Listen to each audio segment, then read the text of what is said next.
Salam TAYTB. Jumpa lagi di One Word Outlook, Market Update minggu kelima, Oktober 2021. Saya Claudia Simanung Khalid, siap memberikan informasi dan analisa pasar terkini, global dan domestik, untuk membantu Anda memilih strategi investasi terbaik.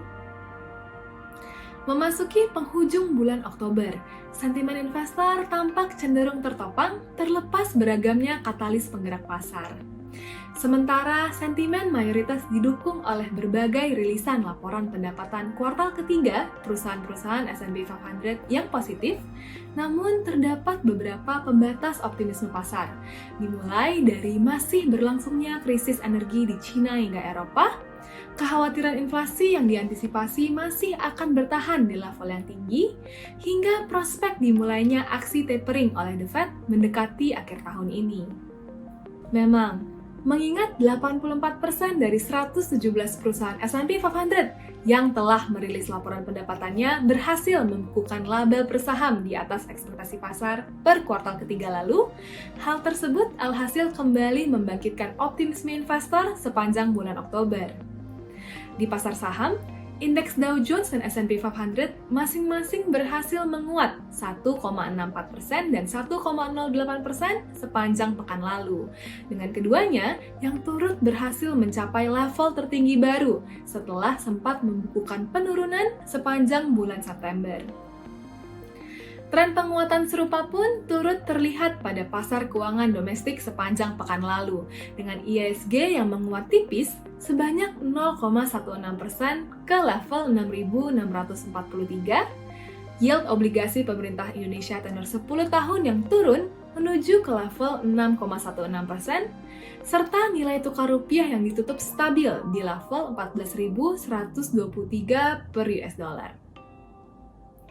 Berbagai data ekonomi dari dalam negeri yang positif, dan terutama penanganan pandemi oleh pemerintah yang terus menunjukkan pemulihan, menjadi dua faktor utama yang menopang berlanjutnya inflow terhadap pasar saham domestik, serta demand yang cenderung tinggi pada aset obligasi pemerintah Indonesia.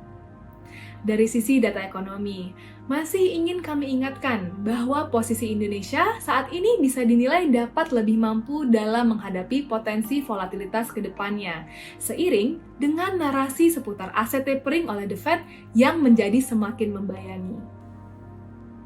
Posisi cadangan devisa Indonesia contohnya yang kini berada di level tertingginya di 146,9 miliar US dollar per bulan September dinilai dapat menjadi amunisi tambahan bagi Bank Indonesia dalam mengendalikan potensi fluktuasi nilai tukar rupiah ke depannya.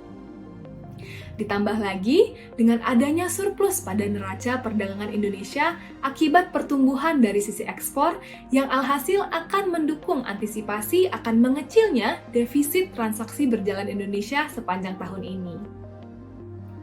Tidak dapat dipungkiri bahwa krisis energi yang tengah melanda negara Cina pun turut memberikan dampak yang menguntungkan bagi pertumbuhan level ekspor di dalam negeri. Dengan meningkatnya permintaan batu bara dari Cina, hal tersebut mendorong Indonesia untuk menjadi pemasok dominan, yaitu sebesar 2/3 dari total impor batu bara negara Cina atau melebihi 21 juta ton di bulan September lalu. Turut menjadi perhatian investor pekan lalu adalah hasil rapat Dewan Gubernur Bank Indonesia yang mempertahankan kebijakan suku bunga acuannya di level 3,5% demi terus mendorong upaya pertumbuhan serta menjaga stabilitas pasar keuangan secara keseluruhan. Bank Indonesia pun turut mengindikasikan bahwa level suku bunga saat ini berpotensi akan bertahan hingga setahun ke depan, seiring dengan inflasi yang diprediksikan dapat bertahan di level yang rendah dan terkendali.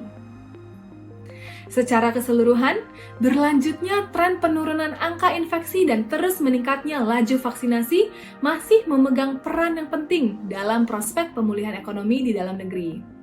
Dengan rata-rata 7 hari infeksi harian yang telah berhasil turun di bawah 1.000 kasus per harinya, serta suntikan vaksin yang mencapai hingga 1,4 juta per harinya, hal ini terbukti menopang sentimen investor yang cukup positif di pasar dalam negeri.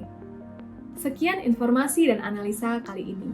Untuk mengikuti update pasar terkini, Anda dapat mengakses Weekly Market Journal kami melalui link berikut.